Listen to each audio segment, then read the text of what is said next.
अस्सलामुअलैकुम।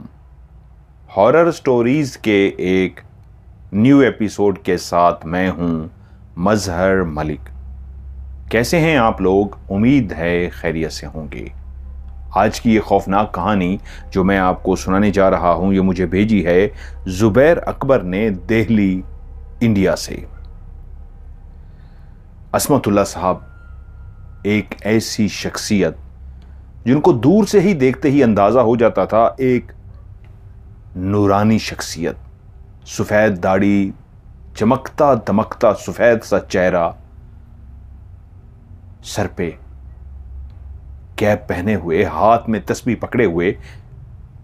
वो जब भी इस बड़ी सी इमारत के गेट के अंदर दाखिल होते तो गेट पे बैठे चौकीदार से लाजमी दुआ सलाम करते, उसको ढेर सारी दुआएं देते, हाल अहवाल पूछते और आगे बढ़ जाते। ये इंडिया के एक बड़े शहर की एक ऐसी इमारत थी जिसके अंदर कई अपार्टमेंट बने हुए थे, जिसके अंदर कई घर आबाद थे। असमतुल्लाह साहब जिनको आए हुए अभी कुछ ही दिन हुए थे, वो किसी के यहां मेहमान थे।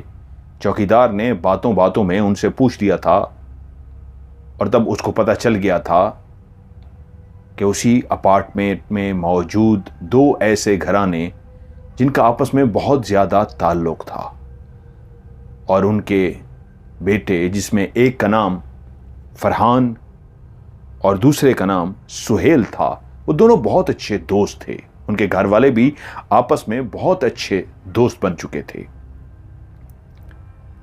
वो दोनों अपने चंद दोस्तों के साथ घूमने फिरने के लिए एक पहाड़ी इलाके में गए थे, और वहां उनके साथ एक ऐसा खौफनाक हादसा पेश आया था कि वो दोनों दोस्त एक पुराने खंडर घर के अंदर बेहोश पड़े हुए मिले थे।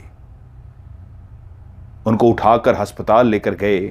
वो होश में तो आ गए थे, लेकिन उनके चेहरों पे एक ऐसा खौफ था कि वो किसी से बात करते हुए कोई भी सवाल पूछा जाता कि क्या वजह बनी, कैसे वो उस खंडर नुमा इमारत के अंदर दाखिल हुए, कैसे वो बेहोश हुए, उनके साथ क्या हादसा पेश आया, इन सवालों पे वो इतना खौफजदा हो जाते थे कि वो कांपना शुरू हो जाते।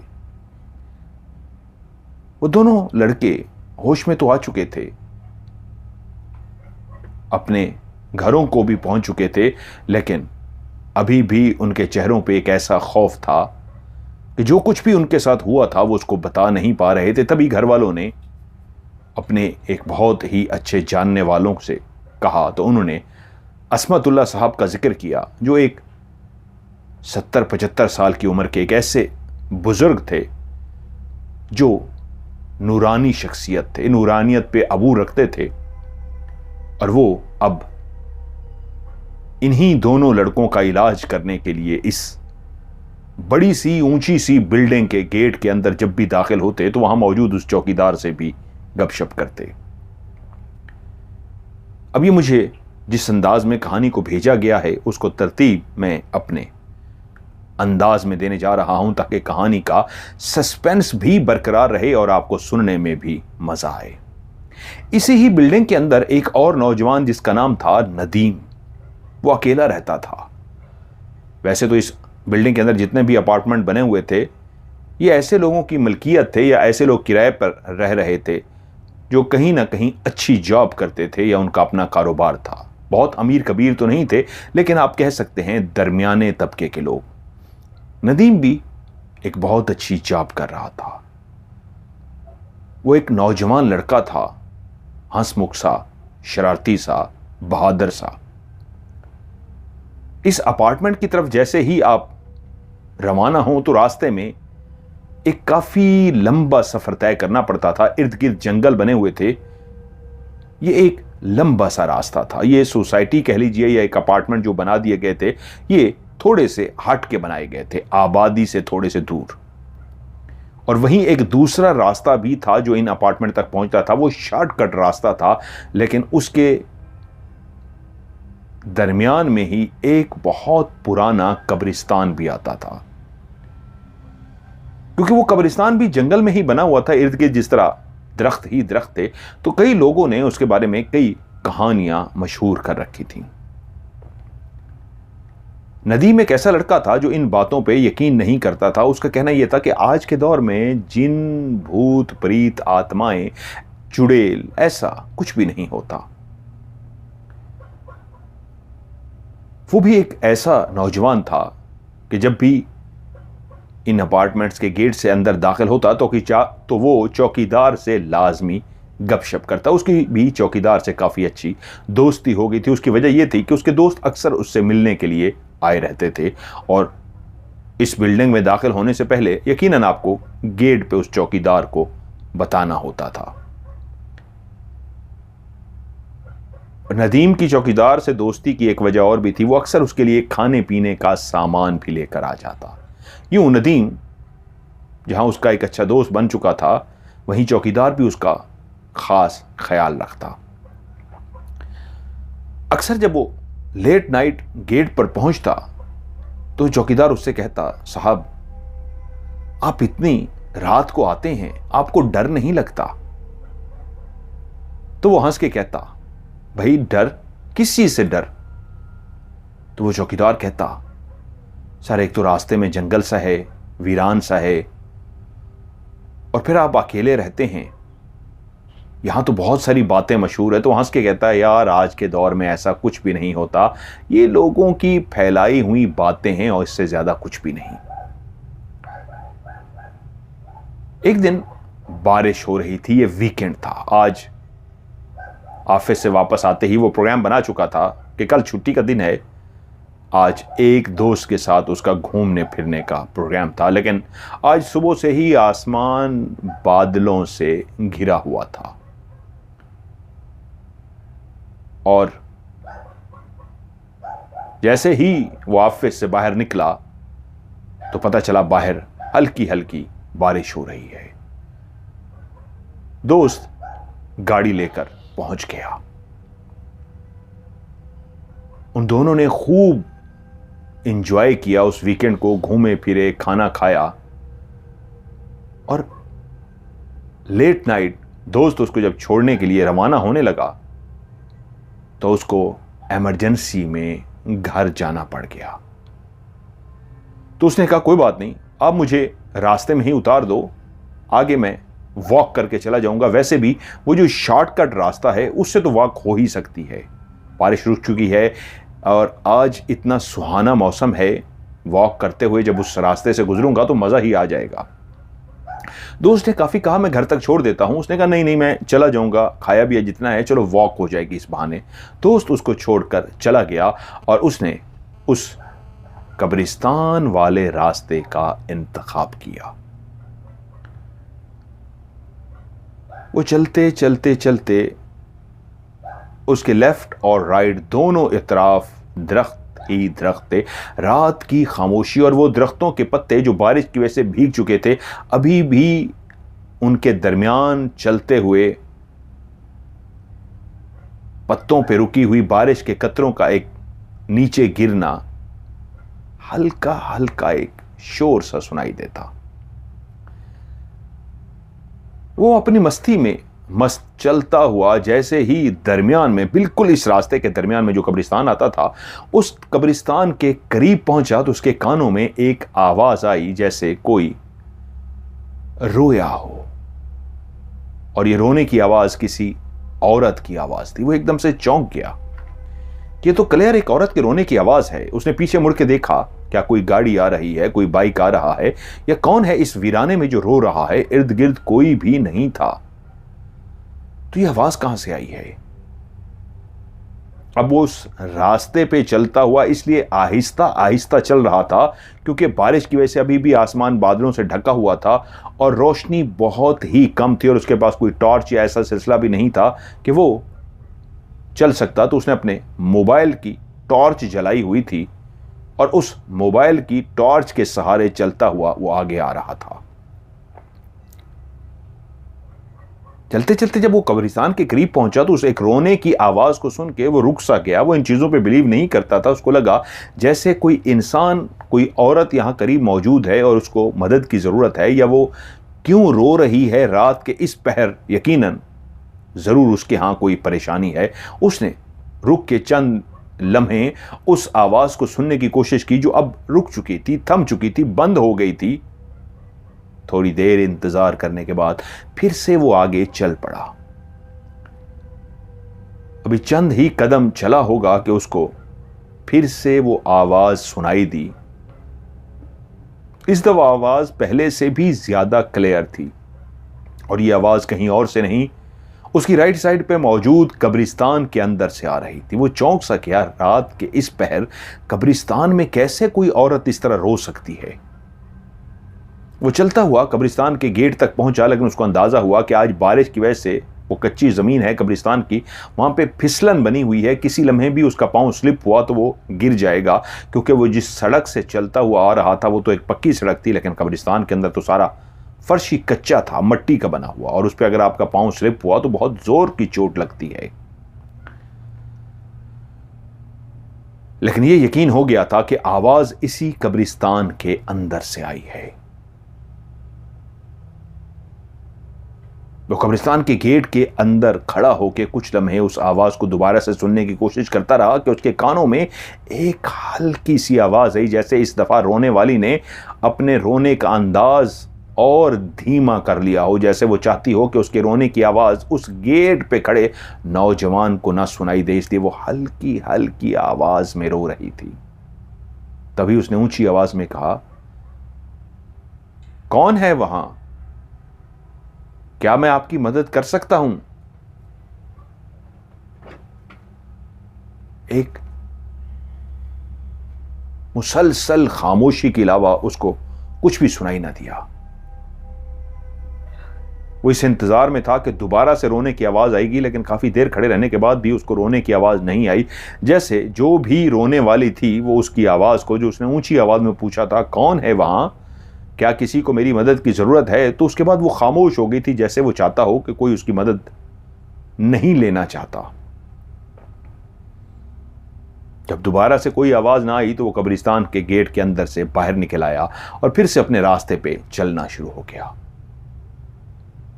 चलता चलता चलता वो जैसे ही उस गेट पे पहुंचा जहां पे चौकीदार ने उसके लिए गेट खोला, तो चौकीदार से बातें करने के लिए रुक गया और बातों बातों में उसने चौकीदार से पूछा, रास्ते में एक अजीब सा वाकया हुआ है। मैं जब उस कब्रिस्तान के सामने से गुजर रहा था तो मुझे किसी के रोने की आवाज आई, और जब मैं कब्रिस्तान के गेट के अंदर खड़ा था तब भी मैंने क्लियर किसी लड़की के रोने की आवाज सुनी है।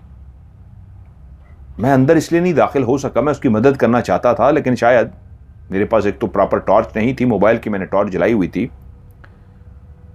और दूसरा मैं फिसल जाता तो बहुत बुरे तरीके से चोट लगती क्योंकि बारिश हो चुकी थी। चौकीदार उसकी बातें सुन के खौफजदा हो गया और बोला, नदीम साहब, आपसे एक बात कहूं, बुरा तो नहीं मानेंगे? नदीम बोला, नहीं नहीं, बताइए क्या कहना चाह रहे हैं। चौकीदार बोला,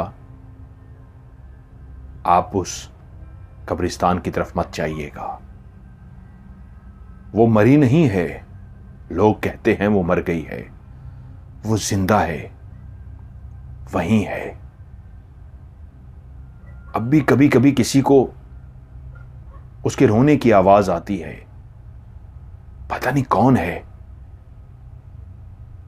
किसी ने उसे देखा नहीं है, लेकिन सुना यही है कि जो भी उसके पास चला जाता है वो उसको अपना बना लेती है। नदीम बोला, क्या कह रहे हो यार, ये कैसी बातें कर रहे हो? कौन कौन है जो मरी नहीं है, अपना बना लेती है? कौन है वो कोई इंसान नहीं है, पता नहीं वो कौन है, लेकिन आप नदीम साहब मेरी माने तो उस कब्रिस्तान से दूर ही रहें। कहीं ऐसा ना हो कि आपके साथ कोई हादसा हो जाए। नदीम ने जोर का कहका लगाया और कहा, ये तुम्हें मनगढ़ंत कहानी किसने सुनाई है? तुम अक्सर इस तरह की बातें करते हो, ऐसा कुछ भी नहीं है यार। चौकीदार को लगा जैसे उसने बता तो दिया है, लेकिन नदीम जैसा शख्स इन बातों पे कहां यकीन करने वाला था। वो बोला हंस के, अब तो फिर तो देखना पड़ेगा भाई कौन है। वाकई अगर कुछ ऐसा है, मैं तो कब से सुनता आ रहा हूं इस तरह की बातें, लेकिन कभी आमना सामना ही नहीं हुआ। तुम जानते हो मैं तो डरता नहीं, अगर वाकई ये बातें सच हैं फिर तो कल मैं जरूर जाऊंगा। अभी तो नींद आ रही है, थक गया हूं, अभी तो सोना चाहूंगा। कल देखूंगा स्पेशल कब्रिस्तान जाके इसी टाइम कौन है उससे मिलने की कोशिश करूंगा, टॉर्च भी हाथ में लेके जाऊंगा और वापस आके तुम्हें जरूर बताऊंगा कि मेरी उससे मुलाकात हो गई है और वो कौन है। वो अपने कमरे में चला गया, लेकिन वो फैसला कर चुका था कि अगली रात को वो जरूर उस कब्रिस्तान में जाएगा। और तभी वो अपनी टार्च हाथ में लेके जैसे ही अपार्टमेंट से बाहर निकला तो चौकीदार ने उसके हाथ में टार्च देखी और कहा, नदीम साहब कहां चले? तो बोले, वहीं उसी से मिलने जो अपना बना लेती है। देखते हैं हमें भी अपना बनाती है कि नहीं। तो चौकीदार बोला, आप ऐसा मत कीजिए, प्लीज मेरी मानिए, आप इस वक्त मत जाइए, ऐसा मत कीजिए। नदीम ने कहा, अरे भाई तुम्हें चलना है तो आ जाओ, तुम्हें भी दिखा दूंगा, कुछ भी नहीं है, ये सिर्फ वहम है, खौफ है। वो हंसता हुआ वहां से चला गया।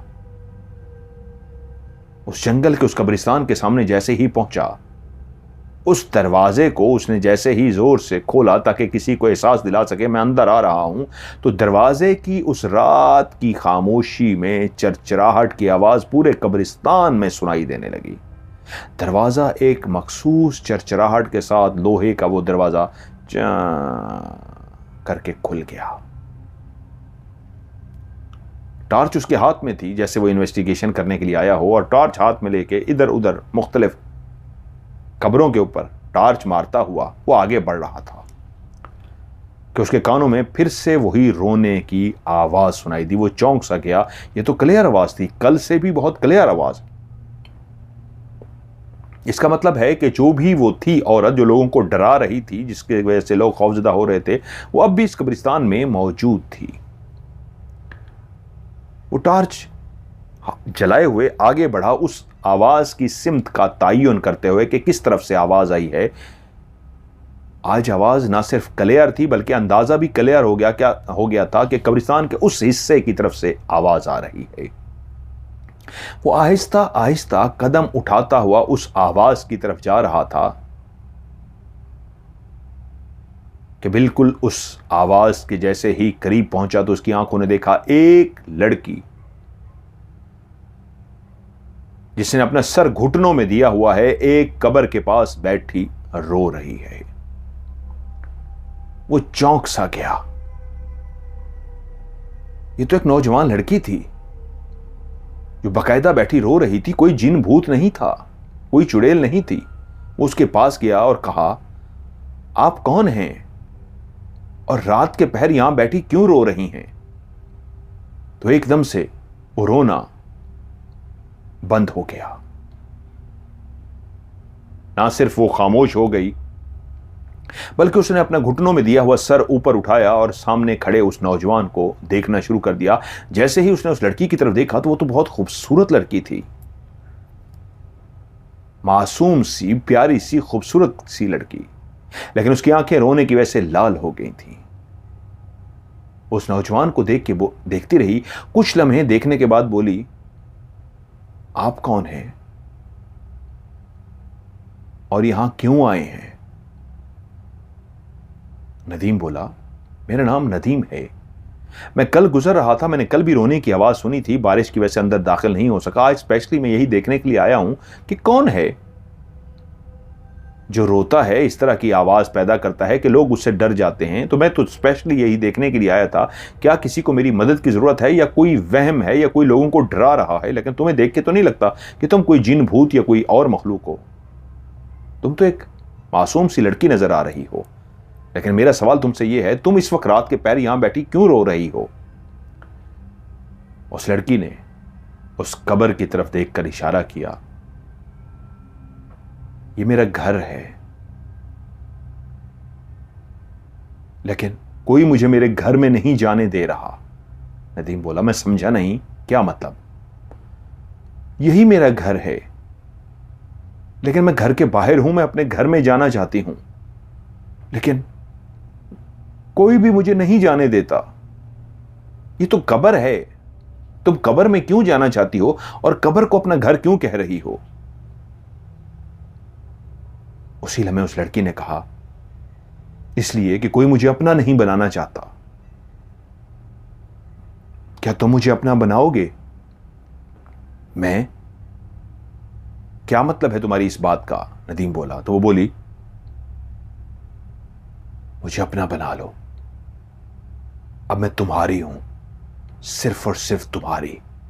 ये कहते ही उसने एक जोरदार कहका लगाया और अपनी जगह से उठकर खड़ी हो गई। जैसे जैसे वो हंसती जा रही थी, उसके चेहरे के खदोखाल बदलते जा रहे थे। वो एक इंतहाई मासूम लड़की से एक इंतहाई भयानक लड़की का रूप धार कर रही थी। एक ऐसा रूप धार रही थी जैसे वो कोई एक इंतहाई भयानक खूबसूरत की बजाय इंतहाई बदसूरत, इंतहाई बुरे चेहरे वाली लड़की हो, जिसको कोई भी देखे तो उसका दिल बंद हो जाए। वो तो एक नदीम था जो बहुत ही बहादुर था कि इतने भयानक चेहरे वाली लड़की को सामने देख के अभी तक बेहोश नहीं हुआ था, अभी तक गिरा नहीं था, सामने खड़ा हुआ था। लेकिन उसकी दिल की धड़कन तेज हो चुकी थी, उसका चेहरा इंतहाई काला स्याह हो चुका था, उसकी दोनों आंखें गायब हो गई थी, आंखों की जगह पे गड़े से बन गए थे। उसके हाथों के नाखून बहुत बड़े बड़े हो गए थे। उसका चेहरा इस तरह लटक गया था जैसे वो कोई बूढ़ी औरत का झुर्रियों वाला चेहरा हो, काला स्याह चेहरा, आंखों के बगैर, आंखों की जगह पे गढ़े। और जैसे ही जैसे वो हंसती जा रही थी, उसके दांत पीले, इंतहाई पीले, जो पहले एक सफेद दांत थे वो इंतहाई पीले, काले और लंबे लंबे दांत हो गए थे, जिसको देख के लगता था कि ये किसी इंसान के नहीं, किसी जानवर के नोकीले, लंबे लंबे, पीले और काले स्याह दांत हो। अभी तक वो खड़ी हंस रही थी कि तभी नदीम को एहसास हुआ कि मुझे यहां से भागना चाहिए। अगर मैं यहां पे रुका तो अब ये मुझे नुकसान पहुंचा सकती है, क्योंकि उस लड़की का उसने वो मासूम रूप बदलते हुए एक डाइन के रूप में उसको देख चुका था। तभी वो पीछे मुड़ा और उसने दौड़ना शुरू कर दिया। तभी उसको पीछे से आवाज आई, नदीम, अब मैं तुम्हारी हो चुकी हूं, अब तुम भाग नहीं सकते, अब तो तुम्हें मुझे अपनाना होगा, रुको, मैं भी तुम्हारे साथ चलती हूं। और वो कहका लगाती हुई उसके पीछे दौड़ना शुरू हो गई। नदीम एक फुर्तीला, एक स्मार्ट, एक दौड़ने वाला लड़का था जो हमेशा रनिंग करता था, वॉक करता था, भागता दौड़ता था। इसलिए जितनी तेजी से वो दौड़ सकता था, वो तेजी से दौड़ता दौड़ता गेट तक तो पहुंच गया। लेकिन चौकीदार, जो उसको अपना दोस्त मानता था, क्योंकि वो चौकीदार को खाने खिलाता, उसके लिए खाने पीने का सामान लेके आता, वो उसके लिए बहुत ज्यादा फिक्रमंद था, वो गेट पे पहले ही मौजूद था कि उसने दूर से टॉर्च हाथ में लिए नदीम को भागते हुए देखा तो जल्दी से गेट खोल दिया। लेकिन जैसे ही गेट खोला तो नदीम ने हाँफते हुए कहा, वो मेरे पीछे आ रही है, मुझे बचा लो, मेरे पीछे आ रही है। उसने पीछे मुड़ के देखा तो उसके मुंह से एक चीख निकल गई। उस चीख से अंदाजा होता था कि वो उसके बिल्कुल पीछे है। और तभी उसके मुंह से जैसे ही चीख निकली तो उसने कहा, ये देखो, ये रही। और ये कहते ही फिर से वो भागा और दौड़ता दौड़ता अपने अपार्टमेंट के अंदर चला गया। चौकीदार वहीं पे डर गया था, सहम गया था कि क्या करूं। वो पीछे चलता हुआ उसके अपार्टमेंट में गया कि उसकी मदद कर सकूं। उसने जाके देखा, उसने अंदर से कुंडी लगा ली थी। उसने जाके बेल बजाई, दरवाजा नॉक किया, बेल बजाई, लेकिन नदीम का कोई जवाब नहीं आया।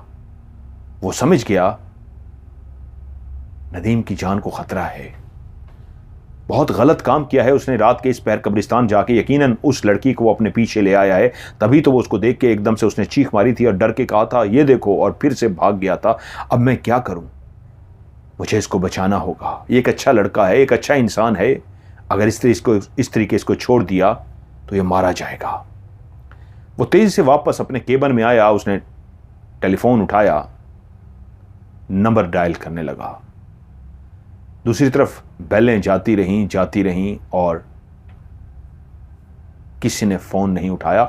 उसने दूसरी दफा फोन किया, किसी ने भी फोन नहीं उठाया। उसने तीसरी दफा फोन किया। शायद अब वो डिसहार्ट होने लगा था कि तीसरी दफा भी अगर किसी ने फोन ना उठाया तो मैं अब नहीं करूंगा। लेकिन नींद की सी आवाज में किसी ने फोन उठा लिया।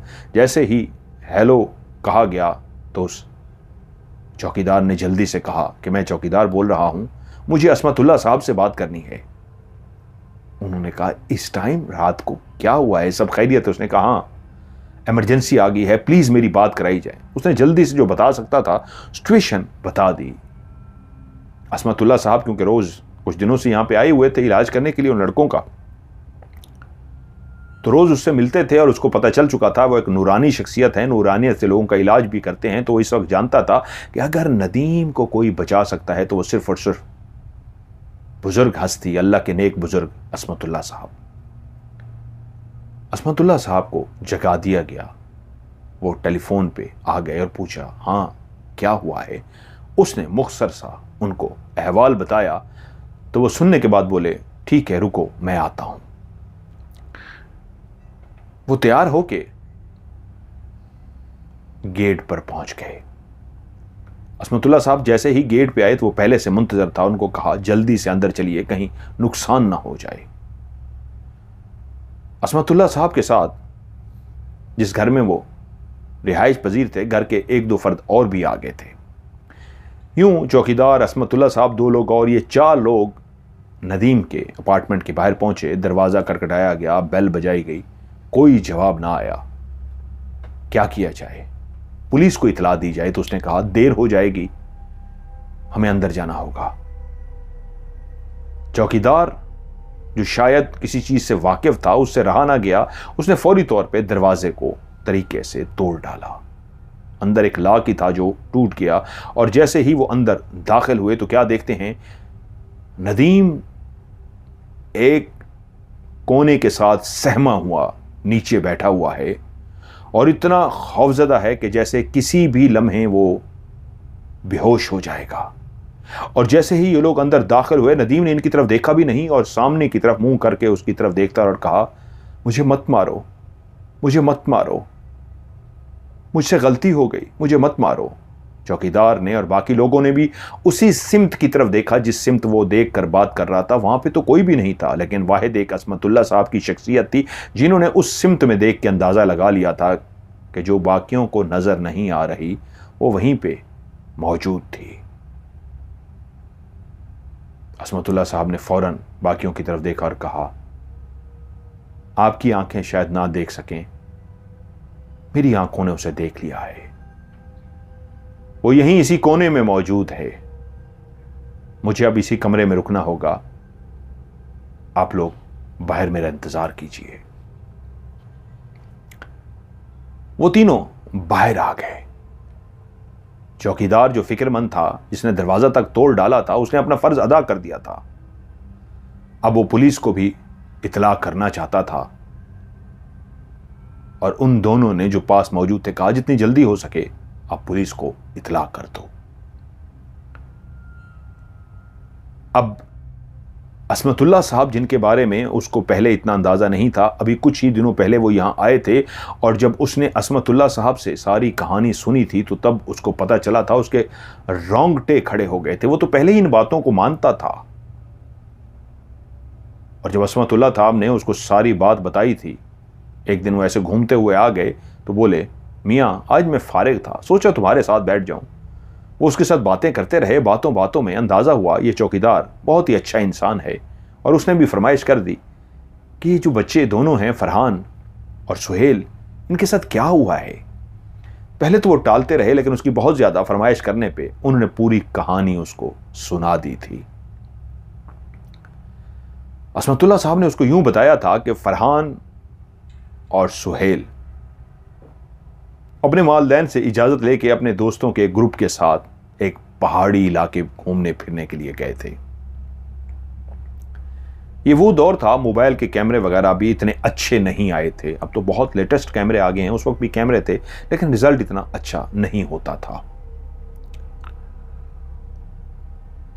अब वो उस जगह पे 2-3 दिन रहने के लिए गए थे। नदीम और सुहेल दोनों एडवेंचरस थे। उनको इन्वेस्टिगेशन करना, जिनात के पीछे जाना, जंगल में घूमना, ये सारी चीज़ें बहुत अच्छी लगती थीं।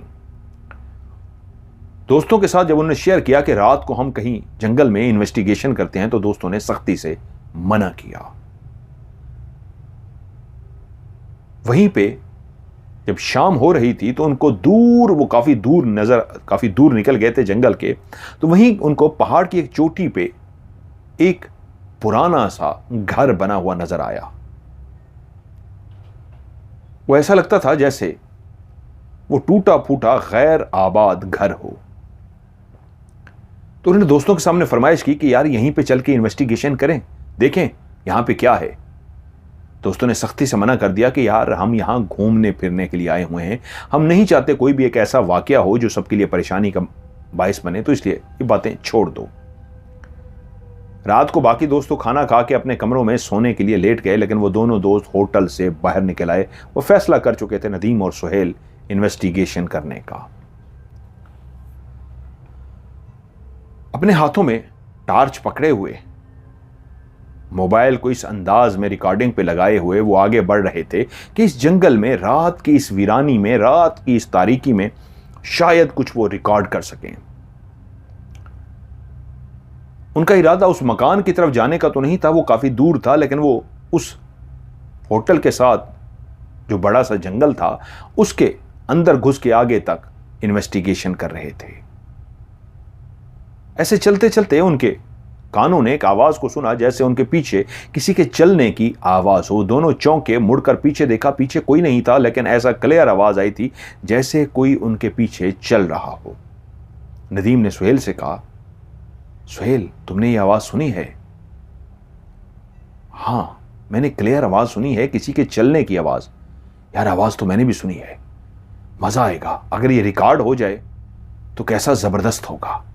वो दोनों अपने मोबाइलों को इधर उधर घुमाते हुए उसको रिकॉर्ड करने की कोशिश कर रहे थे कि उसी लम्हे उनके कानों में एक धाड़ की आवाज सुनाई दी। ये किसी जानवर से मुशायबा तो नहीं थी, लेकिन लगता था जैसे कोई बहुत भारी भरकम जिस्म का मालिक कोई इंसान या हैवान हो जिसने बड़ी जोर से एक धाड़ निकाली थी। उस धाड़ पे वो दोनों चौंक से गए, खौफजदा हो गए।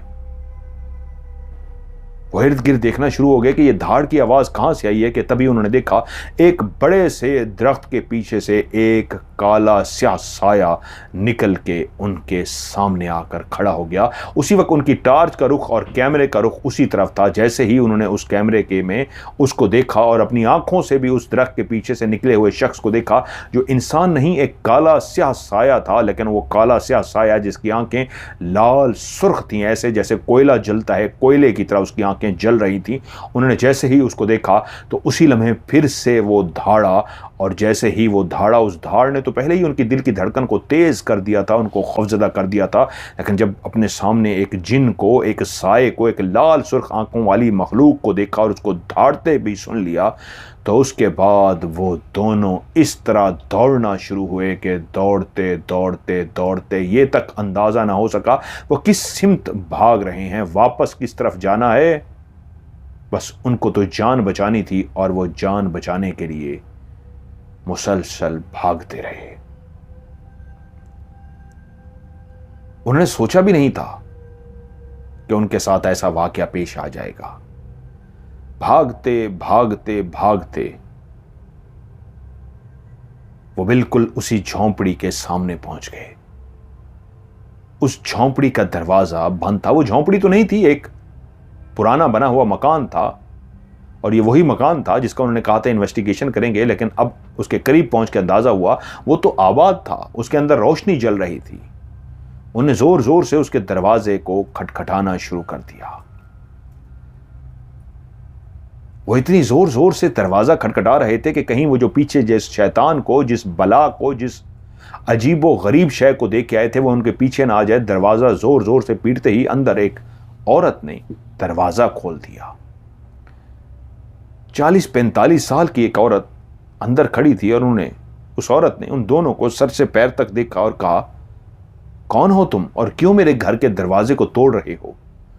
वो बोले, प्लीज हमें अंदर आने दीजिए, हमें मदद की जरूरत है, हमारे पीछे कोई जिन या कोई शैतान लगा है। उस औरत ने पीछे की तरफ देखा जैसे कह रही हो कि क्या पागलों वाली बात कर रहे हो, यहां तो कोई जिन भूत नहीं है। उसने पीछे की तरफ देखा, उनको देखा, शक्लों से, कपड़ों से तो नजर आता था किसी अच्छी फैमिली के हैं, शहरी बाबू हैं, यहां के नहीं हैं। उसने दरवाजा खोल दिया और कहा, अंदर आ जाओ। उसने दरवाजा बंद कर दिया और उनको लेकर एक कमरे में आ गई। लकड़ी का बना हुआ यह पुराना सा कमरा था जिसके अंदर लालटेन जल रहा था। बहुत ज्यादा सामान तो नहीं था, लेकिन जितना भी सामान था तरतीब से रखा गया था। इस घर के अंदर बैठने के लिए चारपाइयां मौजूद थीं, जरूरियात जिंदगी का सारा सामान मौजूद था। उस औरत ने उन दोनों को बैठने के लिए कहा, वो दोनों बैठ गए। वो कांप रहे थे। उस औरत ने उनको हौसला दिया, उनको पानी ला के दिया, कहा डरो मत, क्या हुआ है। हाँफते कांपते उस नौजवानों ने वो जो भी वाकया देखा था उसको बता दिया। तो वो सुनकर बोली, घबराओ मत, शायद तुम पहली दफा जंगल में आए हो, जंगल में इस तरह के वाकयात होते रहते हैं। हम इस जंगल में रहने वाले लोग इन वाकयात के आदी होते हैं। मैं खुद ऐसे वाकयात से जुड़ी हूं, इनको याद करती हूं तो हैरान हो जाती हूं। ऐसी लफ्जों की वो अदायगी कर रही थी जैसे लफ्जों का चुनाव कर रही हो, लफ्जों के चुनाव के साथ अपनी उन सारी बातों को याद कर रही हो, जैसे उन लड़कों की उस कहानी को सुन के उसको अपना माजी याद आ गया हो। और वो दोनों लड़के जो अब कुछ बेहतर हो चुके थे, उस घर में अपने आप को महफूज पा रहे थे, और उस औरत ने कह दिया था डरने की जरूरत नहीं है, रात यहीं गुजारो, सुबह होते ही यहां से चले जाना। अब जो भी है वो इस घर में दाखिल नहीं होगा, तुम घबराओ मत। वो दोनों खामोशी से उसको सुन रहे थे। तभी उसने लफ्जों का चुनाव कर दिया और वो बोली, मेरा नाम शाजिया है, मेरी मां का नाम शकीला और मेरे भाई का नाम शेर जमान। मेरा अब्बा, मेरी अम्मा और मेरा भाई, उस वक्त मेरी उम्र 8 साल थी और मेरे भाई की उम्र 3.5 साल। मेरे दादा भी यहीं पे रहते थे हमारे साथ। मेरी दादी अल्लाह को प्यारी हो चुकी थी। एक दिन मेरे अब्बा किसी काम के सिलसिले में दूसरे गांव गए हुए थे। जब वो वापस आ रहे थे तो रास्ते में उनको 5 साल की एक लड़की नजर आई जो जंगल में बैठी रो रही थी। उनको उस लड़की की रोने की आवाज जैसे सुनाई दी, वो परेशान हो गए। क्या करीब किसी का घर है जो बेटा कोई रो रहा है? वो खड़े देखते रहे, बहादुर लोग थे। तो एक दरख्त के साथ एक बच्ची को रोते हुए देखा तो उसके करीब गए, उसके सर पे हाथ रखा और बोले, कौन हो बेटा, क्यों रो रही हो? उस लड़की ने अपने पास एक इंसान को देखा तो जैसे उसके अंदर हिम्मत सी आ गई और वो जोर जोर से रोना शुरू हो गई और मेरे बाप से लिपट गई।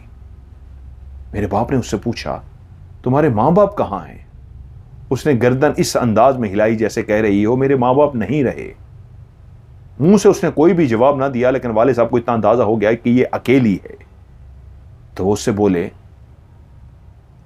क्या मेरे साथ चलोगी मेरे घर? तो उसने हां में गर्दन हिला दी जैसे कह रही हो हां, मुझे अपने साथ ले चलो। वाले साहब उसको अपने साथ ले आए और जब घर वाले साहब दाखिल हुए तो उसके साथ एक लड़की जिसकी आंखें बिल्कुल नीली थीं, ब्लू कलर की आंखें, नीली आंखें। मेरी वालिदा ने उस लड़की को देखा तो हैरान हुई और बोली, ये लड़की कौन है? वाले साहब ने सारी बात बता दी कि कैसे रास्ते में जंगल में ये मिली है और रो रही थी, इसका कोई भी नहीं है, पता नहीं कौन है मासूम, कौन है बेचारी, कहां से आई है। मैं तो तरस खा के इसको साथ ले आया हूं। मेरी वालिदा ने उससे पूछा, तुम्हारा नाम क्या है? वो मेरी मां से बोली, नाजो। नाजो? तुम्हारा नाम नाजो है? उसने गर्दन हिला दी जैसे कह रही हो हां। नाजो, तुम्हारे मां बाप कहां हैं? उसने फिर से नफी में गर्दन हिला दी कि जैसे कह रही हो नहीं है, कोई तो होगा। उसने फिर से नफी में गर्दन हिला दी।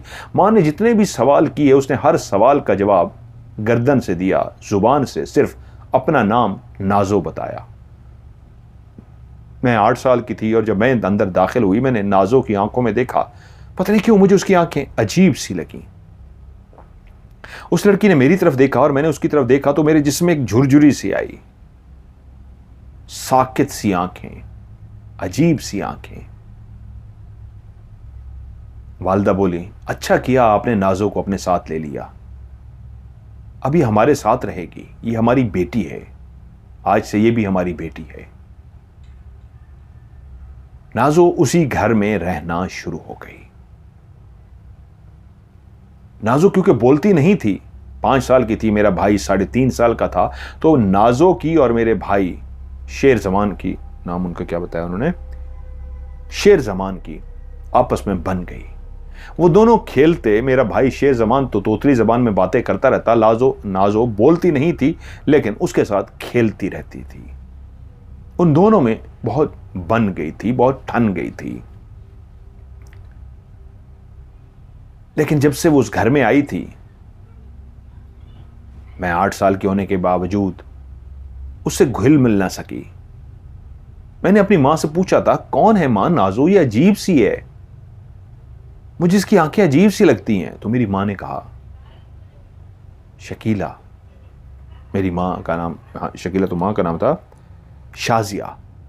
शाजिया बेटी, अब ये तुम्हारी बहन है, इसके बारे में ऐसा मत सोचा करो, बस अभी हमारे साथ रहेगी। अब नाजो हमारे साथ रहती थी। मेरे वाले साहब, वालदा उसको अपनी बेटी की तरह प्यार करते। मैं और मेरा छोटा भाई शेर जमान अपने दादा के साथ बहुत मानूस थे। हमारे दादा हमसे बहुत प्यार करते थे क्योंकि दादी अल्लाह को प्यारी हो चुकी थी, जो अब बच्चे ही उनका वाहिद सहारा थे जिनके साथ वो खेलते रहते, अपना वक्त गुजारते। जिस कमरे में नाजो सोती थी उसी कमरे में मैं भी सोती थी। अक्सर मैं जल्दी सो जाती, लेकिन एक रात ऐसा हुआ कि मैं सोई हुई थी कि मेरी आंख खुल गई। जैसे ही मेरी आंख खुली, बेचैनी सी मैं महसूस कर रही थी कि पता नहीं मेरी आंख क्यों खुली है, कि उसी लम्हे मुझे नाजो की याद आई कि नाजो भी तो यहीं इस कमरे में सोई है, मैं डर क्यों रही हूं, मुझे डरना नहीं चाहिए। तभी मैंने नाजो की चारपाई की तरफ जैसे ही देखा तो उसी लम्हे मेरे वजूद को एक ऐसा झटका सा लगा कि मैं कांप कर रह गई, मेरे दिल की धड़कन तेज हो गई, मैं शदीद खौफजदा हो गई क्योंकि नाजो चारपाई पर लेटी थी, जाग रही थी, लेकिन उसकी आंखों से सफेद रोशनी निकल रही थी, ऐसे जैसे कोई टॉर्च को जलाता है और टॉर्च के अंदर से रोशनी निकलती है। ऐसे ही दोनों आंखों से सफेद रोशनी निकलकर ऊपर बकायदा कमरे की छत को टच हो रही थी। मैंने अपनी आंखों को मला अपने हाथों से, कहीं मैं नींद में तो नहीं हूं, कहीं मैं कोई ख्वाब तो नहीं देख रही, मेरा वहम तो नहीं है। मैंने आंखों को मला, तब दोबारा से देखा, अभी भी वो रोशनी उसकी दोनों आंखों से निकल के ऊपर छत को टच हो रही थी। मैं शदीद खौफजदा हो गई। मैंने अपनी आंखें बंद कर ली कि कहीं कोई मुझे देख ना ले। अगर नाजो ने मुझे देख लिया, कि मुझे पता चल गया है कि उसकी उस आंखों से निकलने वाली रोशनी को मैंने देख लिया है, मुझे नुकसान ना पहुंचा दे। मैं रात सारी डरती रही। सुबह हो गई और जब सुबह के करीब मैंने नाजो की तरफ देखा तो नाजो आंखें बंद करके सो रही थी। सुबह हो गई, मैं फैसला कर चुकी थी अम्मी अब्बू को यह बता दूंगी, लेकिन ऐसी मसरूफ हुई, या यूं कह लीजिए कि भूल ही गई मैंने बताना है, जैसे मेरे दिमाग से उस बात को किसने निकाल दिया हो। मेरे दिमाग से ही वो बात निकल गई और मैं इधर उधर मशरूफ, बिल्कुल मसरूफ। लेकिन जैसे ही रात को वो सोने का लम्हा आया तो मुझे याद आया सब सो चुके हैं, मैं और इस कमरे में नाजो मौजूद हैं। और फिर से मेरे दिल की धड़कन तेज हो गई, लेकिन मैंने फैसला कर लिया मैं नाजो की तरफ नहीं देखूंगी। मुझे तो पहले ही वो पुरअसरार नजर आती थी, उसकी तरफ देख के मैं क्यों अपनी नींद खराब करूं, क्योंकि मैं पहले ही उसकी आंखों में उस रोशनी को देख चुकी थी। उस रात भी मैं डरी डरी रही, लेकिन जैसे कैसे सो गई। वक्त ऐसे गुजर रहा था कि एक दिन मैं अपने दादा के पास, मां के पास गई। मैंने कहा, मां मुझे ना नाजो कुछ अजीब सी नजर आती है। मैं जब रात को सोई हुई थी तो उसकी आंखें एकदम से मेरी मां ने कहा, शाजिया तू अपनी बहन के बारे में ऐसी बातें करती है? वो मासूम है, उसके माँ बाप नहीं है, उसके माँ बाप चले गए हैं, उसका पूरा खानदान चला गया है, वो इसलिए आज भी उदास है, उसकी आंखें उदास हैं, वो खुद उदास है, इसलिए चुप चुप सी रहती है। तू उसके ऊपर इस तरह की बातें कर रही है, खबरदार उसके मुतालिक कोई बात ना करना, ना ही मैं कोई बात सुनूंगी। मुझे मां ने डांट दिया। मेरी मां ने मेरी बात सुनी ही नहीं थी, मुझे डांट दिया और मैं चुप कर गई। उसके बाद मैं मां से या बाप से कोई बात ना कर सकी, लेकिन मेरा खौफ बढ़ता जा रहा था। पता नहीं कैसे एक रात मेरे अंदर हिम्मत आई और मैंने दादा से कहा, दादा मैंने आपको कुछ बताना है। वो बोले, हां बताओ क्या हुआ है। मैंने कहा, दादा मैं एक रात सोई हुई थी और मैंने नाजो को देखा, उसकी आंखों में रोशनी थी। इंसान की आंखों में ऐसी रोशनी नहीं होती। मेरे दादा मेरी बात सुन के चुप हो गए, उन्होंने डांटा नहीं, उन्होंने ये नहीं कहा ये तुम क्या कह रही हो, कैसी बात कर रहे हो। ऐसे लगा जैसे गहरी सोच में चले गए हों। उसके बाद वो खामोश हो गए और कहा, ठीक है मैं इसको देखूंगा। अब दादा भी उसी कमरे में सोना शुरू हो गए। एक रात हम सोए हुए थे कि मेरी आंख खुली तो मैंने देखा नाजो अपने बिस्तर पर नहीं है। मैंने दादू के बिस्तर के पास गई और दादू को जगा दिया। मेरे दादा जैसे ही जागे बोले, क्या हुआ? मैंने कहा, नाजो बिस्तर पे नहीं है। वो अपनी जगह से उठकर बैठे और बोले, कहीं गई होगी, बाथरूम वगैरह गई होगी। और थोड़ी देर के बाद नाजो कमरे में दाखिल हो गई। हम दोनों को उसने देखा, चुप करके चलती हुई अपने बिस्तर पे गई और सो गई। मुझे दादू ने इशारा किया, जाओ सो जाओ। मैं भी बिस्तर पे जाके सो गई। कुछ दिनों के बाद फिर से वही हुआ कि मैंने देखा नाजो अपने बिस्तर पे नहीं है। कि इससे पहले मैं दादा को जगाती, मैंने कहा मुझे बाथरूम में जाकर देखना चाहिए। मैं चलती हुई बाथरूम में गई और जैसे ही मैंने बाथरूम का दरवाजा खोलकर देखा, नाजो अंदर नहीं थी। मैं जल्दी से भागती हुई दादा के पास आई और दादा को आके मैंने जगा दिया और मैंने कहा, नाजो नहीं है। वो बोले, क्यों परेशान होती हो, वो बाथरूम गई होगी। मैंने कहा, दादा मैं बाथरूम देकर आई हूं, बाथरूम में भी नहीं है। क्या? दादा ने कहा और उठकर बाथरूम की तरफ चले गए। उन्होंने ना सिर्फ बाथरूम को देख लिया बल्कि पूरे घर को देख लिया, यहां तक कि अंदर घर की कुंडी भी लगी हुई थी। अगर वो निकल के घर से बाहर जाती तो घर के दरवाजे की कुंडी अंदर से खुली होनी चाहिए थी। इसका मतलब यह था वो घर में मौजूद है, बाहर नहीं गई। बाथरूम में भी नहीं है तो दादा ने पूरे घर को देख लिया। पूरे घर में वो कहीं भी नजर ना आई। मैं उनकी आंखों में उस परेशानी को, उस उलझन को देख सकती थी, जैसे वो अपने आप से सवाल कर रहे हों कि शाजिया ठीक कहती है, मामला कुछ गड़बड़ है। वो अपनी चारपाई पे आके बैठे और थोड़ी देर के बाद उसी तरह नाजो चलती हुई आई और अपने बिस्तर की तरफ जैसे जाने लगी तो दादा ने उसे आवाज दी, नाजो। वो रुक सी गई। दादा ने कहा, कहां थी तुम? उसने मेरी तरफ देखा, मेरे वजूद ने एक झुरझुरी सी ली, फिर दादा की तरफ देखा और बोली, मैं बाथरूम गई थी। दादा बोले, बाथरूम? मैं तो बाथरूम में देख के आया हूं। बल्कि बाथरूम क्या, मैं तो पूरे घर में देख के आया हूं। एक एक कोना छान के आया, एक एक कोना मैंने देख लिया है, हर चीज छान मारी है। तुम तो कहीं नहीं थी। कहां थी तुम? बाथरूम। बस उसने एक लफ्ज कहा, बाथरूम, और जाकर अपने बिस्तर पर सो गई। मेरे दादा बैठे जैसे कुछ सोच रहे हों। उनके चेहरे पे मुसलसल परेशानी के आसार थे। मुझे उन्होंने प्यार से इशारा किया कि तुम जाके सो जाओ। मैं अपने बिस्तर पर तो लेट गई, लेकिन यह देख रही थी कि मेरे दादा अबू लेटे नहीं थे, बैठे हुए थे, जैसे मुसलसल कुछ सो रहे हों, सोच रहे हों। मैं अपने बिस्तर पे काफ़ी देर अपने दादा को देखती रही। जितनी देर मुझे नींद नहीं आई, मेरे दादा बैठे हुए थे और मुसलसल बैठे नाजो को देख रहे थे, जैसे कुछ सोच रहे हों। मैं सोना नहीं चाहती थी, लेकिन पता नहीं कैसे मुझे नींद आ गई। और जब सुबह मेरी आंख खुली तो घर वाले रो रहे थे। घर वाले के रोने की वजह से मेरी आंख खुली थी और मैं परेशान होकर उठ के बैठ गई। क्या हुआ है? नाजो के बिस्तर पे एक चादर डली हुई थी, सफेद चादर। क्या नाजो मर गई है? मेरे घर वाले उसके इर्द गिर्द बैठे रो रहे थे। मैं परेशान हुई, अपनी चारपाई से उठी और जल्दी से नाजो के बिस्तर के पास गई। जैसे ही मैंने नाजो के सर के ऊपर से उस चादर को हटाया तो मैं एकदम से बौखला गई। मरने वाली नाजो नहीं, मेरे दादा अबू थे जो मर चुके थे और वो नाजो के बिस्तर पे थे। नाजो चुप करके पास खड़ी थी, बाकी सब रो रहे थे। अपने दादा को मरा हुआ देख के मैं भी रोना शुरू हो गई। दादा को दफना दिया गया। नाजो ने मुझे एक दफा आंखों में आंखें डाल के देखा था कि मैं इस तरह सरपटा गई थी, घबरा गई थी कि फिर जुर्रत ना हुई।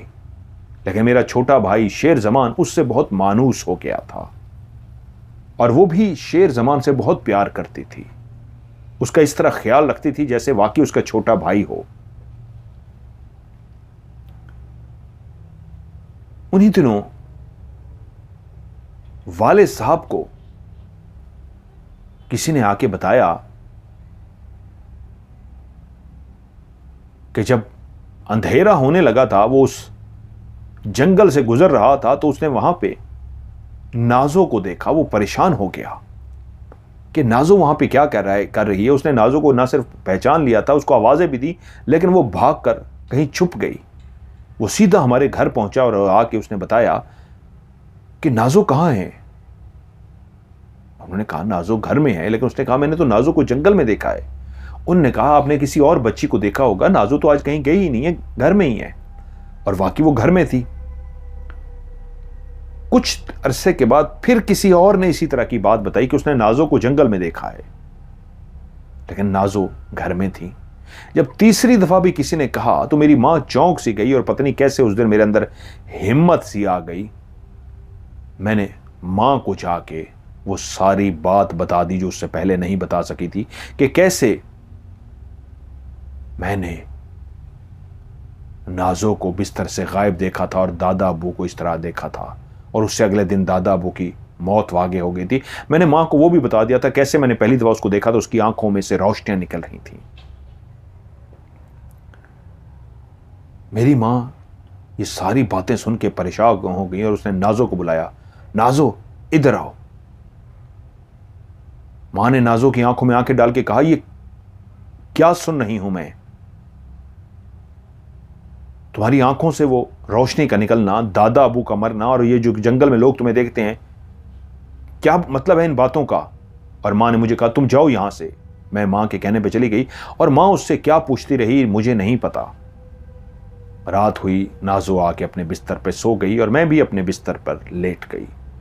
हम लोग सुबह उठे तो पता चला मेरी वालदा को फालिज का अटैक हुआ है।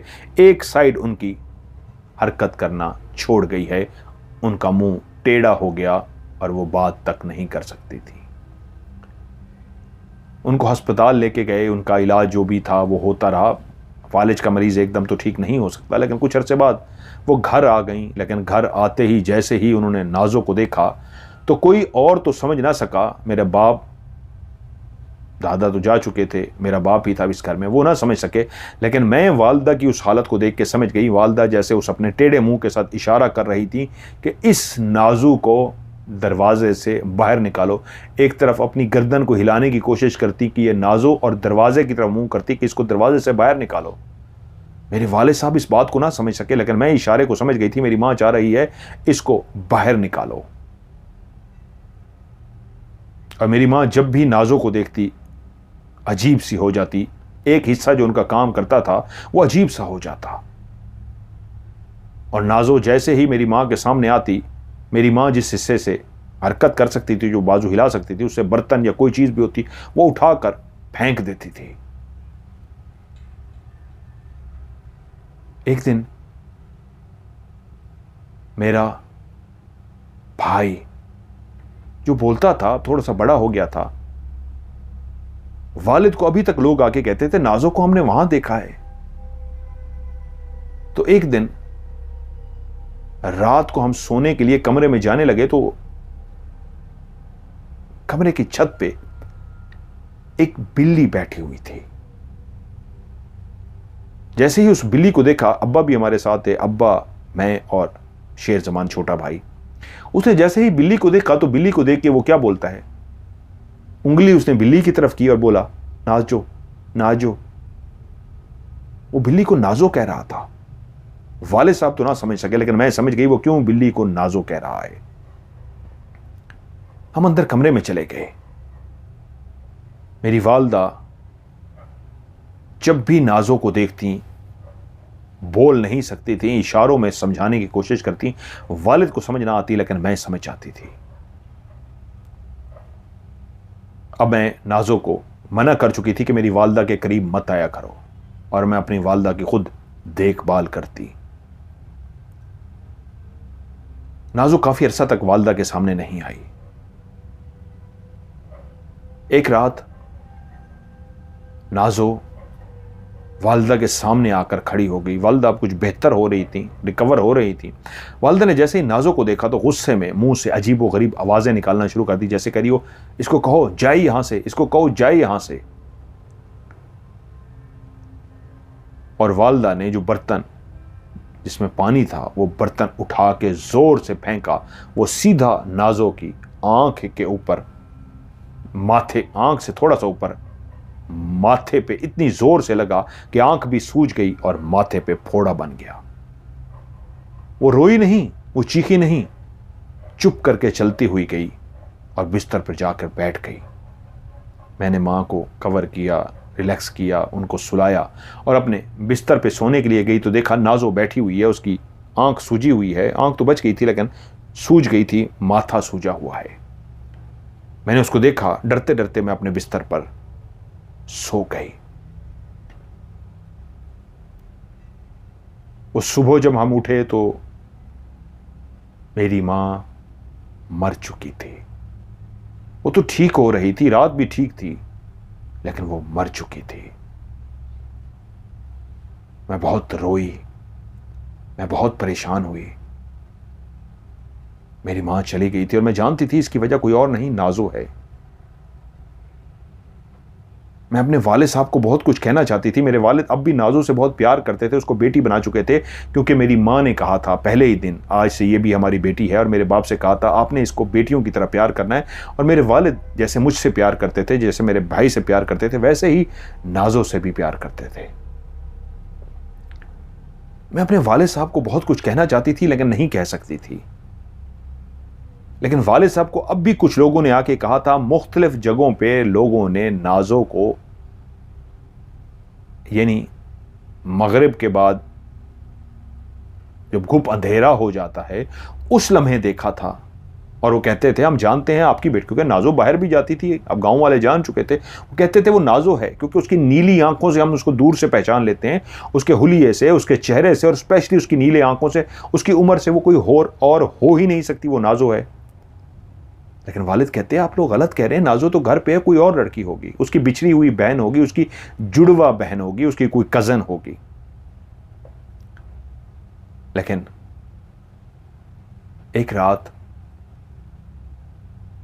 हमारे घर के अंदर जो बकरी बंधी हुई थी, हम सोए हुए थे उसी कमरे में, मैं, मेरे वालिद साहब, नाजो और मेरा छोटा भाई शेर जमान, हम सोए हुए थे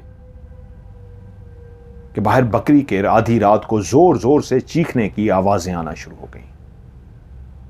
बकरी इतनी जोर जोर से चीख रही थी कि मैं भी जाग गई, वालिद साहब भी जाग गए।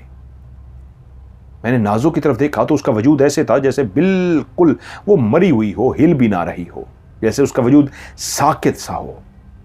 लेकिन वालिद साहब बोले ये बकरी क्यों रो रही है, मैं देखता हूं उठ के। मैं भी अपने वाले साहब के पीछे चल पड़ी। एक निगाह मैंने नाजो की तरफ देखा, मेरा छोटा भाई सो रहा था। नाजो भी गहरी नींद जैसे सोते हैं इस अंदाज में लेटी तो थी, लेकिन उसका वजूद हिलजुल नहीं रहा था, जैसे कोई गहरी नींद में होता है। आवाज भी नहीं, सांस भी मध्यम ले रही हो। मैं और वाले साहब जैसे ही बकरी के पास गए तो क्या देखते हैं, काला स्याह नाग बकरी के पास फन फैलाए बैठा है और बकरी डर रही है, जोर जोर से चीख रही है। वाले साहब ने जैसे ही उस सांप को देखा तो जल्दी से एक घर के अंदर जो बेलचा रखा हुआ था लोहे का, उस बेलचे को उठा दिया जो पीछे पकड़ने वाली जगह लकड़ी की थी, आगे लोहे का था। वो बेलचे को उठा के जैसे ही उस सांप के पास गए, उन्होंने जोर से बेलचा सांप के सर में मारा, लेकिन सांप एकदम से पीछे हट गया और बेलचा जमीन पर जा लगा। उसी लम्हे तेजी से वो सांप दीवार पे चढ़ना शुरू हो गया। उस काले सांप को देख के वाले साहब ने एक के बाद एक दीवार पे वार करने शुरू कर दिए, लेकिन वो सांप को वार नहीं लग रहे थे, वो वार दीवार की एक ही जगह पे लग रहे थे। सांप तेजी के साथ कभी उल्टी साइड पे हो जाता, कभी सीधी साइड पे हो जाता, कभी इधर हो जाता, कभी इधर हो जाता, लेकिन एक भी उसको बेलचा नहीं लगा था। बेलचा मुसलसल दीवार पे एक ही पत्थर को लगता लगता इतने जोर से लगा कि वो दीवार पहले ही खस्ता हाल थी, कमजोर सी थी, कि वो पत्थर इतनी एक दो टूटे कि जैसे ही वो पत्थर पीछे की तरफ गिरे, पूरी की पूरी दीवार जमीन बोस हो गई। इस अंदाज में जमीन बोस हुई कि उस दीवार के ऊपर वो जो काला सांप चढ़ा हुआ था, वो काला नाग भी नीचे गिरा और पूरी की पूरी दीवार, इतनी जोर से बड़े बड़े पत्थर उसके ऊपर गिरे कि उसका सिर्फ मुंह था जो बाहर नजर आ रहा था, बाकी पूरा सांप उसके नीचे कुचला गया था। वाले साहब रिलैक्स हो गए कि चलो सांप तो मर गया, दीवार तो ठीक करा लेंगे। वो अंदर आ गए, मैं भी उनके साथ आ गई। वाले साहब अपने बिस्तर पर सोने के लिए लेट गए। मैंने उसी लम्हे नाजो की तरफ देखा तो उसका वजूद जो पहले ही बिल्कुल रिलैक्स था, सांस तक नहीं ले रहा था, इस वक्त तो मुझे ऐसा महसूस हुआ जैसे वो साकित हो, इस दफा तो सांस भी ना ले रहा हो। मैं काफी देर नाजो के वजूद को घूरती रही, उसका वजूद तो मुझे सांस लेता हुआ भी महसूस नहीं हो रहा था। अब वालिदा की जगह मैं ही सुबह उठती थी, नाश्ता वगैरह बनाती थी। वालिदा जब बीमार भी थी तब भी मैं नाश्ता वगैरह बनाती थी। तो मैं जैसे ही सुबह उठी, वाले साहब को भी जगाया, नाजो के बिस्तर के जैसे ही करीब गई तो ये देख के हैरान रह गई, बिल्कुल रात की तरह ही वो बिल्कुल साकित है। वाले साहब ने भी जब नाजो के करीब जाके देखा तो वो तो कब की मर चुकी थी, उसका जिस्म तो रात से साकित था, कुछ नहीं पता उसको क्या हुआ था। और हैरत की बात यह थी उसका पूरा वजूद खून से लथपथ था, जैसे उसके पूरे जिस्म के ऊपर चोटें आई हों शदीद। उसको जब गुस्ल देने के लिए नहलाया गया तो गुस्ल देने वालों ने बताया कि उसका जिस्म का एक एक अंग, एक एक हड्डी, जिस्म का एक एक पुर्जा इस तरह टूटा हुआ था जैसे किसी भारी भरकम चीज के नीचे इंसान दब जाता है, जैसे किसी के ऊपर कोई पत्थर गिर जाए, दीवार गिर जाए, कोई चीजें गिर जाएं तो उसका अंग अंग टूट जाए, वैसे ही उसका अंग अंग टूट गया था। और वाले साहब इस बात पे परेशान थे कि अंग अंग तो सांप का टूटा था, तो ये कैसे मर गई। वो नीली आंखों वाली नाजो मर गई थी। हमने उसे दफना दिया, लेकिन वो अकेली नहीं गई थी। जिस दिन वो मरी थी, ठीक उससे 3 दिन बाद हमारा भाई भी अल्लाह को प्यारा हो गया था। जिस दिन नाजो मरी थी मेरा भाई बहुत रोया था, बहुत रोया था। उसके मरने के दूसरी ही रात कमरे के अंदर एक बिल्ली आई थी और मेरा भाई उस नीली आंखों वाली बिल्ली को देख के बार बार एक ही फिक्रा कहता था, नाजो नाजो नाजो। वालिद साहब परेशान होते थे कि पहले भी उसने एक दफा बिल्ली को देख के कहा था, अब वो फिर बिल्ली को देख कर कह रहा था। दूसरी रात भी उसी तरह बिल्ली आई और वो नाजो नाजो कहता रहा, लेकिन इस दफा वो नाजो तो कह रहा था उस बिल्ली को, लेकिन उसके चेहरे पे मुस्कुराहट थी, क्योंकि बिल्ली सामने बैठी मेरे भाई को देख रही थी और मेरा भाई बिल्ली को बैठा देखकर मुस्कुरा रहा था, खुश हो रहा था, जैसे वो नाजो को देख के खुश होता था, नाजो को देख के खेलता था, हंसता था, मुस्कुराता था, वैसे ही वो मुस्कुरा रहा था। ये बात मेरे वालिद साहब को भी अजीब लगी, लेकिन मैं समझ गई थी वो जो सांप के रूप में मरी थी, जिसको बिल्ली के रूप में पहले भी उस भाई ने देख के कहा था नाजो, आज वो उसी तरह मुस्कुरा रहा है जैसे वो बिल्ली नहीं, सामने नाजो बैठी हो। लेकिन उससे सुबह वो मर चुका था। कोई माने या ना माने, नाजो उसे अपने साथ ले गई थी। मैं बहुत रोई, मेरा भाई चला गया, मां चली गई, मेरा दादा चला गया, मैं और मेरे बाप बच गए। सामने बैठे फरहान और सुहेल जो पहले ही डरे हुए थे, अब उसकी कहानी में ऐसे मगन होकर सुन रहे थे कि वो बोली, फिर मैं जवान हुई, मेरी शादी हो गई। हर एक साल बाद खुदा ने मुझे खूबसूरत सी बेटी से नवाजा, और जैसे ही मेरा शौहर मेरी बेटी को मेरे सामने लेकर आया और जैसे ही मैंने उसे पहली दफा गोद में उठाया तो एकदम से मेरे मुंह से चीख निकल गई। मेरी बेटी की आंखें बिल्कुल वैसी नीली थीं, नाजो की आंखों की तरह। एक ऐसी आंखें जिनको देखते ही आपके अंदर एक पुरस्कारियत सी घूम जाती है, एक ऐसी आंखें जिनको देखते ही आप कांपना शुरू हो जाते हैं, एक ऐसी आंखें जिनको देखते ही आपको लगता है ये आंखें हरकत नहीं कर रही, ये आंखें साकित हैं, किसी और दुनिया की आंखें। हाँ, वो नाजो की तरह आंखें थी। शायद नाजो वापस आ गई थी। क्या तुम लोग मानते हो कि कोई मरने के बाद वापस आता है? उन दोनों ने, फरहान और सुहेल ने, एक दूसरे की तरफ देखा जैसे उस कहानी को सुनते सुनते होश में आए हों, और एक दूसरे की तरफ देख के कहा कि नहीं, हम तो नहीं मानते। तो उसी लम्हे कमरे के अंदर एक लड़की दाखिल हुई जिसकी उम्र तकरीबन 5 या 6 साल की होगी। बिल्कुल उसका वही हुलिया था जैसे नाजो का हुलिया उसने बताया था। बड़ी बड़ी आंखें, नीली सी आंखें, छोटी सी नाक, गोरा चिट्टा रंग, ऐसे बाल, पूरा वही हुलिया वाली लड़की कमरे में दाखिल हुई। और दाखिल होते ही उसने फरहान और सुहेल की आंखों में जैसे ही देखा तो वो समझ गए कि ये कोई और नहीं, नाजो है। उन्होंने जैसे ही नाजो को देखा और उसकी उसी पुरस्कार सी आंखों में देखा, उन दोनों के मुंह से चीख निकली और वहीं पे वो बेहोश हो गए। उधर जब सुबह हुई और दोस्तों ने देखा अभी तक वो वापस नहीं आए तो वो परेशान हो गए कि वो कहां हैं। उन्होंने कहा इससे पहले कि हम पुलिस को इतला दें, हमें ढूंढना चाहिए, उसी मकान में चल के देखते हैं जहां वो इन्वेस्टिगेशन का कह रहे थे। वो दोस्त ढूंढते हुए उसी मकान में पहुंचते तो क्या देखते हैं, खंडर टूटे फूटे मकान में दोनों दोस्त फरहान और सुहेल जमीन पर बेहोश पड़े हुए हैं। वो उनको उठाकर अस्पताल ले गए। अस्पताल से वो घर तो आ गए, लेकिन कुछ भी बताने से कासिर थे, शदीद खौफजदा थे। लेकिन जब असमतुल्लाह साहब को बुलाया गया और असमतुल्लाह साहब ने कहा अब मेरे ऊपर छोड़ दें, तो उनको वो सारी बात मालूम हो गई थी। उनको पता चल गया था कि उन लड़कों के साथ क्या हुआ है। और जब उन्होंने लड़कों से भी इस तरह सारा जिक्र किया और बात हुई तो लड़कों ने भी कहा हाँ यही हुआ है। तो उन्होंने कहा घबराने की ज़रूरत नहीं है, सब ठीक हो जाएगा, अब कुछ भी नहीं होगा। अब वो लड़के बेहतर हो रहे थे, रिकवर कर रहे थे। लेकिन अभी असमतुल्लाह साहब वहीं पे थे कि फिर से एक और वाकया पेश आ गया था, नदीम के साथ भी वाकया। अब चौकीदार और असमतुल्लाह साहब के जानने वाले 2 लोग, तीनों बाहर मौजूद थे। असमतुल्लाह साहब अंदर नदीम के कमरे में मौजूद थे।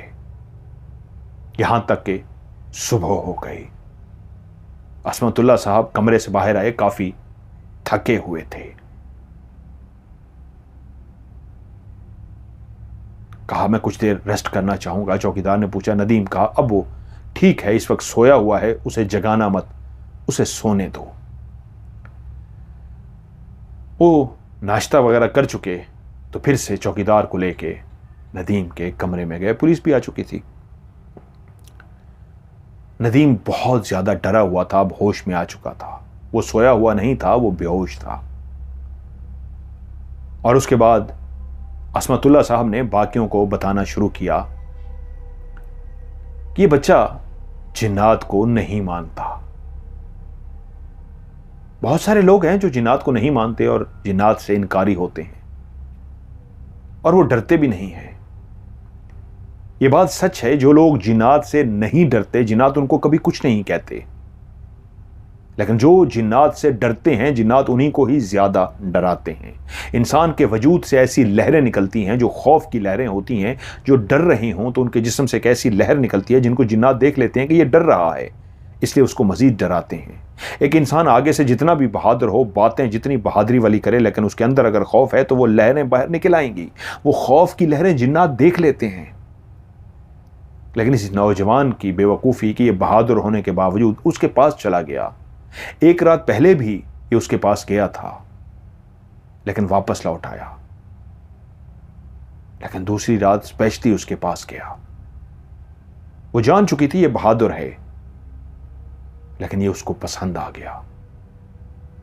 वो मर चुकी है, एक भटकी हुई आत्मा है। अब वो भटकी हुई आत्मा अपनी माजी को याद करके जब रोती है तो उसकी रोने की आवाज कई लोग सुन चुके हैं, और कोई भी इस वजह से इसके करीब जाता है कि एक हसीन लड़की, एक नौजवान लड़की है, और उसके दिल में शैतानियत या कुछ भी उसके दिल में गलत सा ख्याल आता है, तो ये जान जाती है, भांप जाती है कि ये जो मेरे पास आया है हमदर्दी के लिए नहीं आया, गलत नीयत से आया है, तो ये उसके साथ बुरा सलूक करती है। लेकिन अदनान उसके पास हमदर्दी के लिए गया था, वो जान गई थी। लेकिन अदनान की शक्ल देख के वो उस पर फिदा हो गई और वो उसके पीछे आ गई। जब चौकीदार ने मुझे बताया, हमने दरवाज़ा खोला, हम अंदर गए तो आप लोगों ने देखा कोने में कुछ भी नहीं था। नदीम उसकी तरफ देखकर डर रहा था, लेकिन मैंने देख लिया था वो सामने खड़ी थी और उसने मुझे भी देख लिया था। मुझे देखकर वो डर गई थी। मैंने आप लोगों को बाहर भेजा। उस वक्त तक तो मैं भी नहीं जानता था क्या हुआ है, लेकिन मैंने उसी वक्त सामने खड़ी उस आत्मा से ही कहा कि तुम्हें बताना होगा। मैंने तुम्हें देख लिया है, अगर मैं तुम्हें देख सकता हूं, मैं सब कुछ जान भी सकता हूं। बेहतर यह अपने मुंह से बता दो, नहीं तो नुकसान होगा। शुरू में तो वो कुछ नखरे दिखाने लगी, लेकिन जब मैंने अपनी ताकत का इस्तेमाल किया तो फिर फर बोलना शुरू हो गई और उसने मुझे सारी बात बता दी। और फिर मैंने उसे कहा, तुम्हें यहां से जाना होगा हमेशा के लिए। तुम मर चुकी हो और तुम्हें आज भी यकीन नहीं आता, इसलिए तुम कहती हो कब्र को देख के कि ये मेरा घर है और लोग मुझे मेरे घर में नहीं जाने देते। मैं तुम्हारे घर में तुम्हें छोड़ के आता हूं। जाओ तुम अपने घर में, हमेशा के लिए जाओ और कभी वापस मत आओ। कभी जिंदा इंसानों को नजर मत आना। वो मानने को तैयार नहीं थी, लेकिन मैं उसको समझाने में कामयाब हो गया और आखिरकार उसने मेरी बात मान ली। और इस वादे के साथ कि आज के बाद कभी वो किसी इंसान को तंग नहीं करेगी, आज के बाद किसी इंसान को डराएगी नहीं, धमकाएगी नहीं, परेशान नहीं करेगी। वो धोखा खा चुकी थी। उसकी कहानी भी ऐसी है, उसके साथ धोखा हुआ था। एक मर्द ने ही धोखा किया था और उस मर्द के धोखे की वजह से वो मरी थी। इसलिए कोई भी शख्स उस आत्मा को जो रूप धार के बैठी होती देखता और उसके दिमाग में हवस या शैतानी ख्याल आता तो ये बदला लेने के लिए तैयार हो जाती। खैर, मैं उसे कायल करने में कामयाब हो गया और मैंने उसे भेज दिया है। और उसके बाद अदनान को भी सुला दिया, वहीं पे नमाज पढ़ी, इबादत में मशगूल हो गया। अदनान सो गया, एक ऐसी गहरी नींद जैसे कोई बेहोशी की हद तक सोता है। लेकिन अब मैं अदनान होश में आ चुका है, इससे यही कहूँगा, बेटा, क्योंकि तुम्हारी यादें इस जगह से ऐसी वाबस्ता हो गई हैं, तुम्हारे लिए बेहतर यही होगा इस जगह से चले जाओ। तुम इंसान हो, तुम बशर हो, तुम जो कुछ देख चुके हो, जो कुछ तुम्हारे साथ हो चुका है, क्योंकि जब तुम भागते हुए इस कमरे के अंदर दाखिल हुए थे तो वो तुम्हारे पीछे पीछे नहीं आई थी। जैसे ही तुम कमरे में दाखिल हुए, तुमने दरवाजा बंद किया, वो पहले ही मौजूद थी और तुम शदीद खौफजदा हो गए थे और वो तुम्हें अपनी मोहब्बत का यकीन दिला रही थी कि पहली दफ़ा ही मैं किसी पे मर मिटी हूँ, एक मर्द ने मुझे धोखा दिया था और हमेशा मैं मर्दों से बदला लेते आई हूँ, लेकिन तुम एक ऐसे मर्द हो जो मुझे पसंद आ गए हो और मेरा तुम पे दिल आ गया है। मैं अब बाकी ज़िंदगी तुम्हारे साथ रहना चाहूँगी, तुम्हें नुकसान नहीं पहुँचाऊँगी, तुम्हारे साथ ही वक्त गुजारूँगी, तुम मुझे अच्छे लगे हो। वो तुम्हें अपनी इन्हीं बातों पे कायल करने में लगी थी कि दरवाज़ा तोड़ के हम अंदर आ गए और तुम उसकी तरफ देखकर डर रहे थे। मैंने उसे देख लिया था, इसलिए बेटा कहीं फिर से वो वादा ना तोड़ दे। उम्मीद तो है वो नहीं तोड़ेगी, वो जा चुकी है, लेकिन तुम भी बेहतर है यहां से चले जाओ। मैं जब तक यहां हूं तुम रह सकते हो, लेकिन मेरे जाने से पहले ही तुम्हें जाना होगा। नदीम ने ऐसे गर्दन हिला दी जैसे कह रहा हो आप ठीक कह रहे हैं, मैं जल्द ही यहां से चला जाऊंगा। चौकीदार बेचैन था कि उस कहानी का भी एंड पूछ सके उन बुजुर्गों से, असमतुल्लाह साहब से, कि उस घर का क्या माजरा था। असमतुल्लाह साहब मसरूफ रहे, लेकिन एक रात जब मिल ही गए तो वो उनको अपने केबिन में ले गया, चाय पिलाई और कहा, मैं आपसे पूछना चाहता हूं, वो जो नाजो मर गई थी वो वापस क्यों आई थी? क्या वो घर में अभी भी शकीला रहती है? और शकीला ने जिस तरह बताया कि वो छोटी थी, 8 साल की थी, बड़ी हो गई, उसकी शादी हो गई और उसके यहाँ जो बेटी पैदा हुई वो नाजो की आंखों वाली है। क्या वो नाजो है या नाजो की आंखों वाली है? और इन दोनों नौजवानों को वो क्यों नजर आई? और जब सारे गए, ये बेहोश पड़े हुए थे, मैं उस कहानी को मुकम्मल सुनना चाहता हूं। असमतुल्लाह साहब कुछ देर खामोश रहे और उसके बाद बोले, उन बच्चों ने जिस साये को देखा था वो साया नाजो का था। नाजो ने उस टाइम एक रूप धारा हुआ था, एक साये का रूप, और उनको दौड़ाते हुए उसी घर के अंदर तक ले गई। वो एक वीरान खंडर घर है। शकीला जिसने दरवाजा खोला और उन दोनों बच्चों को अंदर आने दिया, वो खुद कब की मर चुकी है। उसने उनको पानी पिलाया, बिठाया। जब वो लोग दोस्त अंदर पहुंचे थे तो वो एक खंडर मकान था, लेकिन जब वो इनको अंदर लेके गई तो बाकायदा चारपाइयां, खाने पीने का सामान, हर चीज मौजूद थी। और उन्होंने जब उसको कहानी सुनाई तो वो समझे वो एक इंसान के सामने बैठे और उसको कहानी सुना रहे हैं, लेकिन वो इंसान कब थी? शकीला को तो खुद मरे कई साल हो चुके। और उसने जो अपनी सारी कहानी सुनाई कि मेरी बेटी पैदा हुई, उसकी आंखें भी नाजो की तरह थी, और कमरे में जो उस लम्हे दाखिल हुई थी वो उसकी बेटी नहीं, नाजो दाखिल हुई थी। उन दोनों लड़कों ने जिस लड़की को देखा है कमरे में दाखिल हुए, वो अभी तक यही समझ रहे हैं कि वो शकीला की बेटी थी, लेकिन हकीकत में वो शकीला की बेटी नहीं, वो ओरिजिनल नाजो थी। जो नक्शा उसने खींचा था नाजो का, बिल्कुल उसी नक्शों की नाजो को उन्होंने देखा है कमरे में दाखिल होते हुए। रहेगी शकीला और उसकी बेटी। हां, शकीला ने जब एक बेटी को जन्म दिया था तो बिल्कुल नाजो की आंखों की तरह की एक लड़की थी, लेकिन वो लड़की जैसे ही 5 साल की हुई थी तो एक रात शकीला और उसकी बेटी अपने बिस्तर पर सोए तो थे, लेकिन जब सुबह उठे थे तो दोनों मरे हुए थे।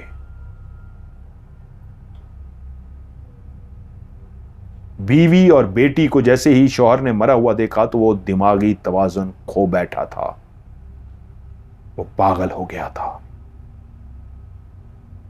शकीला और उसकी बेटी मर चुके थे, लेकिन जब बच्चे ये वहां पे पहुंचे तो शकीला ने उनको अपनी कहानी सुनाई अपनी बेटी की, और ये यही समझ बैठे कि सामने खड़ी हुई लड़की उसकी बेटी है, शकीला की बेटी।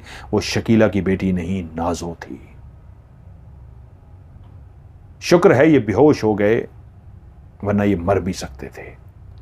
मैंने उनको तो नहीं बताया, उन बच्चों को, उनको तो एक और कहानी सुनाई है ताकि उनके दिमाग से खौफ खत्म हो और वो नॉर्मल हो सके, लेकिन तुमने बारहा इसरार किया तो तुम्हारे आगे इसलिए सारी कहानी सच बता दी कि वो नाजो थी।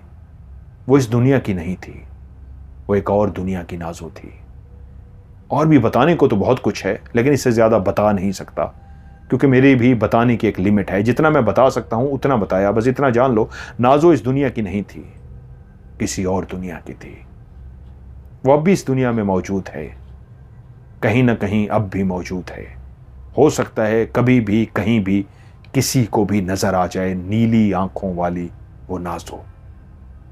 उसके बाद असमतुल्लाह सब उठे और वहां से चले गए। ये कहानी आप लोगों को कैसे लगी नीचे कमेंट्स में जरूर बताइएगा। वीडियो को लाइक कीजिएगा, दोस्तों के साथ शेयर जरूर कीजिएगा।